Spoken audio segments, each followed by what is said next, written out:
If you're looking at this video, you're probably wondering if front-end development or front-end coding is for you. I want to answer that question by actually showing you and asking you to also follow along and code along with me, because we're going to do exactly what front-end developers do. We are going to code. We are going to code HTML, we're going to code CSS, and we're going to code JavaScript, the trinity of front-end development if you want, and we're going to keep it very simple, but this is going to give you hopefully a taste of how it is to work with code, how it is to work with these three languages, and what you get to do with them, what is the output of doing this code. So let's get started. The first thing you're going to do is go to codepen.io. You're going to create an account either with your Google account or email, whatever you want. When you log in, you can click this create pen. I'm just going to create an empty pen, and then we're going to be met with a screen like this. So just to give you a brief explanation of what's going on here, I've already written some HTML code here in this box, and then the other two boxes here, the CSS and the JavaScript box, is where we're going to write our other code for the other languages. And down below here is the actual website that is being made based on these languages. If we click this little button down here, you might get a message saying that you have to confirm your email, but in essence, if you click that button, you actually see the website that we are creating.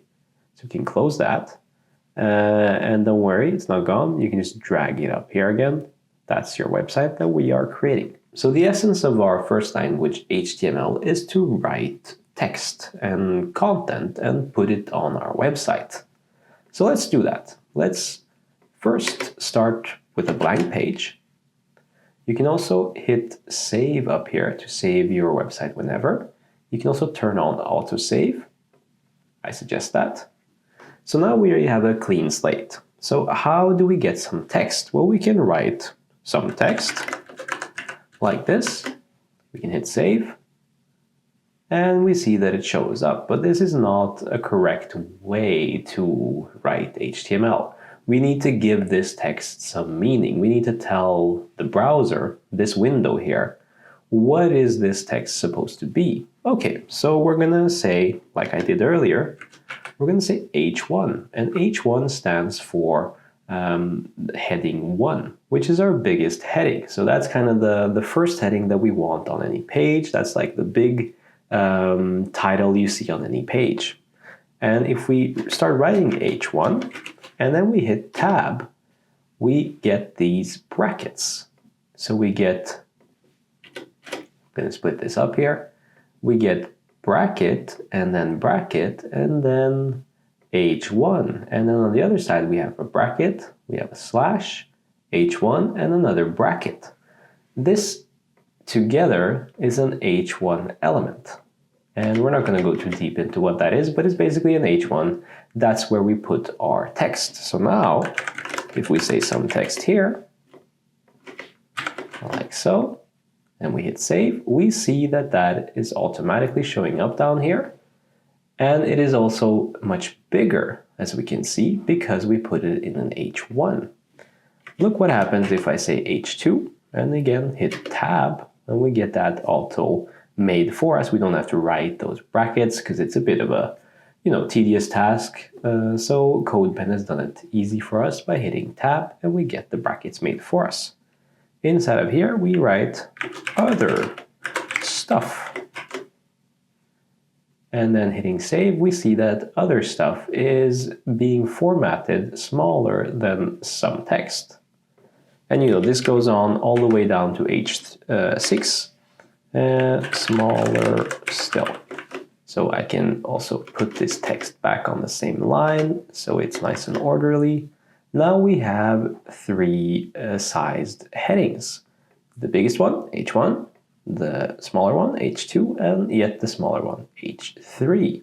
So okay, that's cool. It doesn't really look like a modern website still. So let's add an image. I can do that by saying img, hitting tab, and now we get two strange things inside of our element here, inside of our image element.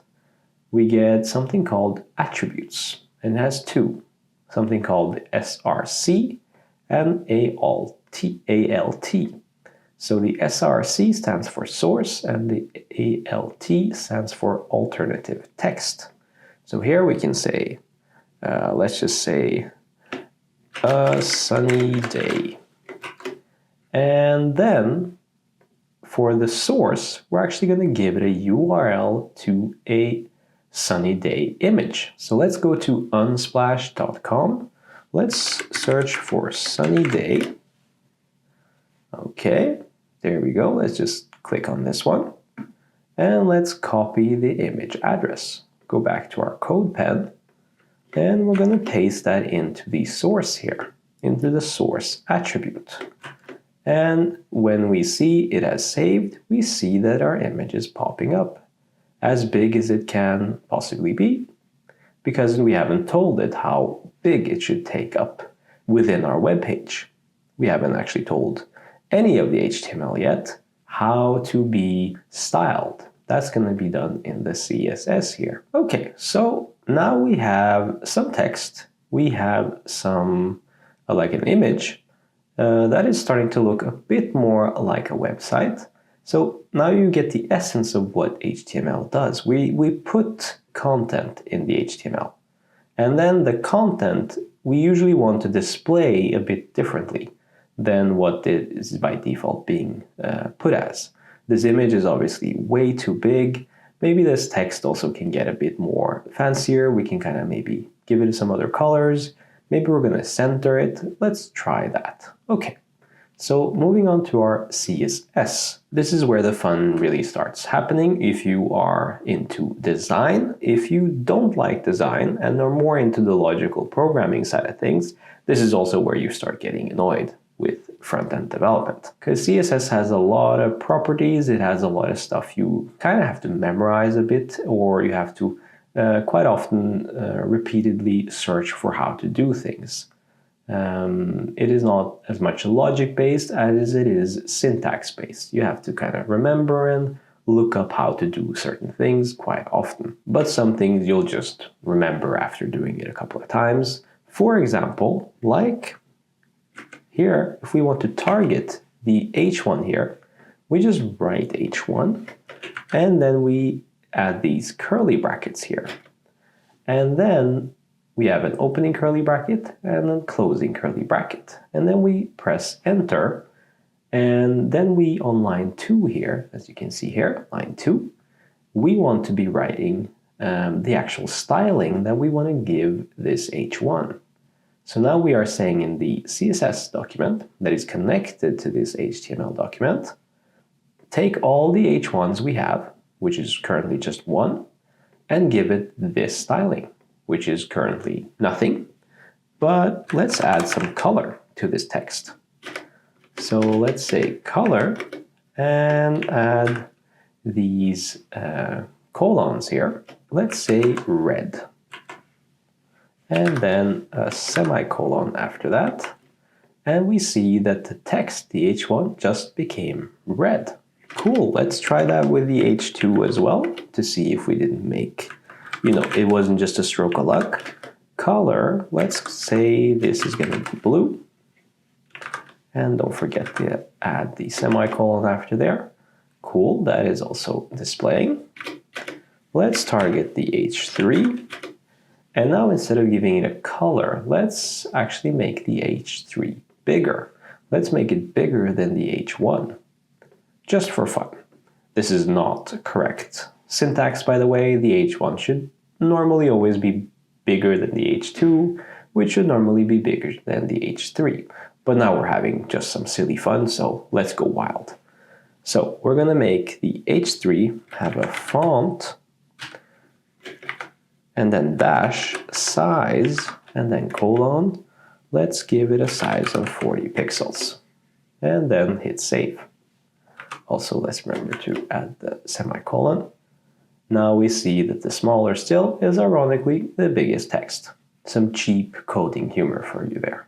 But I'm not liking that this text is all the way over on the left side. I want to center them. So let's just say we're going to target our body. Actually, let's do that at the top here. which is going to target the entire HTML, everything inside the HTML here. We're going to target that with body, and we're going to give it the curly brackets, and we're going to say text align to the center, and then curly brackets. Hit save, and we see that all the text is now centered on our page. How cool. Okay, now this image is huge. Let's make this image a bit more bite-sized so that it fits on our screen. We're going to target the image, and we're going to say width, and then colon, we're going to say 100 pixels. Perfect. That's a bit small. Let's say 300 pixels. Perfect. Now it is small enough to fit on our screen comfortably. Because of the text align center here, if we remove that, let's just cut that out, hit save, the screen, the image is also being aligned to the center. Everything inside of the body is actually being aligned. It's being treated as a text in some ways. You can also scroll down here to see the rest of the code. Let's now actually remove the coloring here for the text. We don't want to change actually the way these texts are colored and the way they are sized. We like them as they are, let's say that. Now, instead, we want to dynamically give them color based on some inputs we give it. That is where JavaScript comes in. So until now, we have given the HTML some content, which we can see here. We have styled the HTML with our CSS, aligned the text and the image to the center, and we've made the image smaller. Let's also, just for fun, give the image a border. Let's add our semicolon first, and give the image a border radius of, let's say, 20 pixels, and semicolon, and that creates these nice rounded edges for our image. There is a lot of styling that you can do to further make this look good, but I'm going to let you explore that for yourself. Whenever you have questions about how to do anything regarding HTML, CSS, or JavaScript, the go-to reference point, the kind of the Bible and the actual rule book for how to do things, is to go to developer.mozilla.org, and here you can either search, or you can kind of go to the references and you can click on CSS, and then you have a lot of different things that you can look at. For example, let's actually search. Let's see, color. And then you type color, and then you can see how you can use that property within CSS. Let's say width, that we also used. And here you can see that you can also find exactly how to use that width property, and you also get examples and how that also turns out. So developer.mozilla.org is your go-to for any HTML, CSS, and JavaScript. Back to our code. We want to now also affect how this web page behaves based on our user input. And that is a very simple but good explanation for what JavaScript is very good at. That is taking a static web page like we have here and turning it into something dynamic, something that reacts to whatever we as the user does. So what do we want to do? Well, let's say we want to make this image smaller or bigger depending on some buttons that we click. So let's add some buttons first in our HTML. We can do that by typing button and again tab, and let's give this button the text of smaller, like so. There's our button. We see that it has a nice hover effect. It doesn't do anything yet because it's not connected to anything. Let's now copy paste this entire button here and just put it under there. And we're going to say bigger. And we're going to hit save. So now we have a smaller and a bigger button. And let us also give these buttons something called an ID attribute. So we're going to write ID and equals, we're just going to write smaller, and then the other one is going to have an ID equals bigger, like so. These buttons are still not doing anything, as we can click them here and nothing happens. We need to actually add the JavaScript here to make something happen. But that's the reason we gave these IDs. That's how JavaScript is going to know how to recognize this button. So in our JavaScript, we're going to create something called a constant, which is going to be called smaller, and then btn, which is short for button. So our constant smaller button is going to be equal to something called document dot get element by ID. Notice how I'm here capitalizing every word so that we can easier read what is going on here. So document dot get element by ID, and then parentheses, and then double quotes, and then we're going to give it the ID here of the button, which is smaller, like so, and then end with our semicolon. Now, how do we know if this works? Well, we're going to do something called console.log, and we're going to give it that constant that we just made. We can actually copy that, put it in there, and hit semicolon, and hit save. Then if we see down below here in the left corner, we see there's something called console.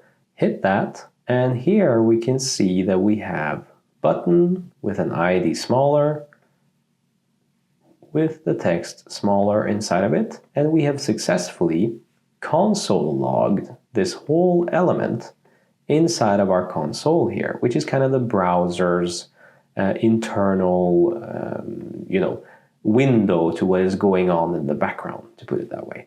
So console.log can basically print anything we want to our browser console. In essence, you don't have to think too much about it. In essence, we know, because this is showing up, that we have successfully targeted our button and that things work. We're able to use that button now in our JavaScript. We don't have to add a constant in here. We can also simply add text, like, let's see, test, hit save,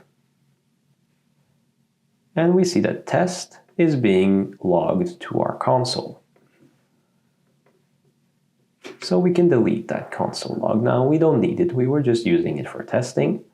Let's copy this entire line, the first line, and we're going to paste it on line 2. And now we're just going to change smaller button to bigger button, and we're going to change the smaller text to bigger. And then don't worry about this error. It's simply because we're auto-saving, and in between the time we're changing these texts to the correct one, it's giving us an error. So now we're saving, and we are successfully targeting our bigger button and our smaller button.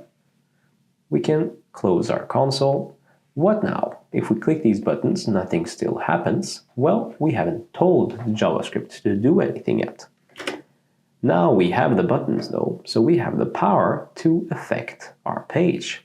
So we are going to add something called an event listener. So we're going to target our smaller button here, and we're going to say dot event, and then capital L, listener, like so, and then parentheses. And what are we going to listen to? Well, we're going to listen for a click. And when that click happens, we're going to write comma. We are going to run some code. And that code is going to be defined like this. It looks strange, but don't worry too much about it for now. We're going to write parentheses, opening parentheses and closing parentheses, and equals, and then bracket, bigger than bracket, which is going to give us an arrow. And then we're going to write curly brackets. And then inside of these curly brackets, we are going to run some piece of code. Essentially, what we're doing here is we're creating a function. We're not going to dive into those in this video. That's for another day, for a bit more advanced topic. But we're going to just have a sneak peek on the functionality of how to use functions. So for now, just like copy paste the code and don't worry too much about what's going on.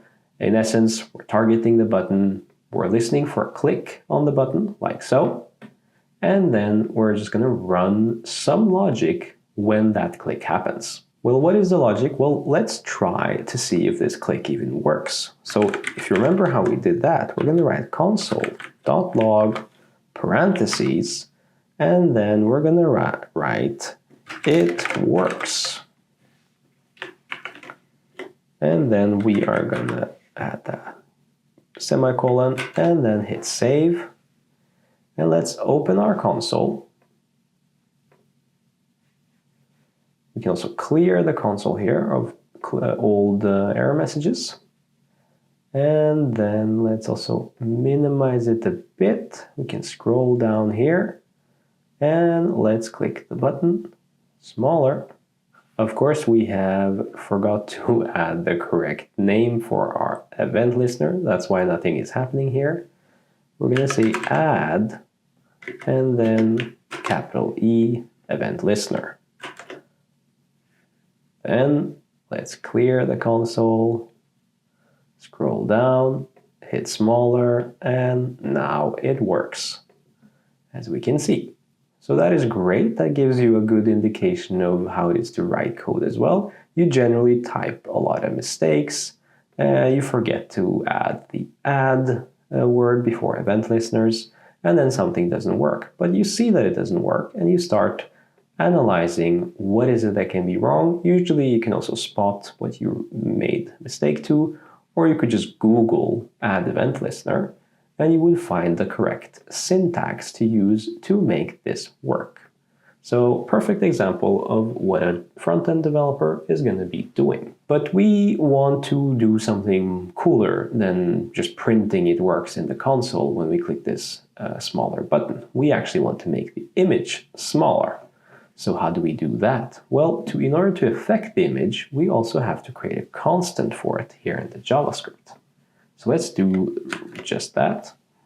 Under this line, we're going to copy the entire line. We're going to just call that constant image, and we're going to get the element by ID of image. Now, if we hit save, we're going to get an error. Let's see if we save again. We're not getting it because we're not using it, but we don't have an element with an ID of image yet because we haven't given our image an ID. So let's do that right now. We have our source, we have our alt, but we're also going to give it an ID and add our double quotes or single quotes actually, which I forgot to say. They work interchangeably. So you're going to give it your quotes and we're going to give it a image name.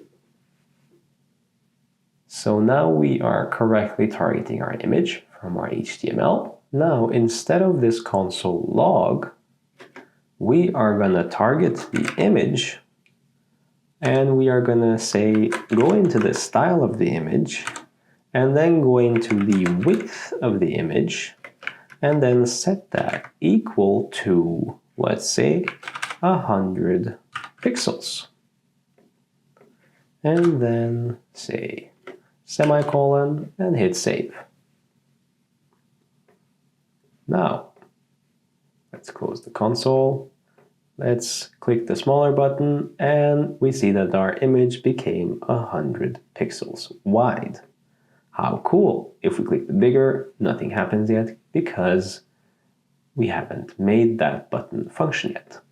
But how cool is that? We have made HTML, we have made CSS, and we have made JavaScript. Stuff is showing up on our web page, it's being styled, and we are affecting the styling with our user interaction. This is the essence of every single web page out there in the entire world. Whether it's a bank, a blog, YouTube where you're watching this, or even like web apps and games that use user interactions and this whole UI experience to create stuff and make something happen. So how cool, if this is your first time doing this, then pat yourself on the back. This might be the start of something great and a really cool journey for you in development. We're not done yet though. Let's create this bigger button. Let's make that work. Let us copy the line 5 to 7 and copy that down and change the smaller button to bigger button. We're going to add an event list and we're going to leave everything the same as it is. But instead of here, we're going to say we're going to make it 300 pixels again. So now if I save and I hit smaller and then I hit bigger, you see that I can actually go between the sizes of the image. This is a very simple example of what you can do with JavaScript, but I think it is enough to give you the taste for what is possible. If we full screen our website, we can also see it in a full version like so. I hope you enjoyed this sneak peek into how it is to be a front-end developer, and if it is something for you and you want to continue learning more advanced HTML, more advanced CSS, and more advanced JavaScript, then I have another video here suggested for you, and you can also check out my YouTube channel for more videos and tutorials like this. Until next time, see ya.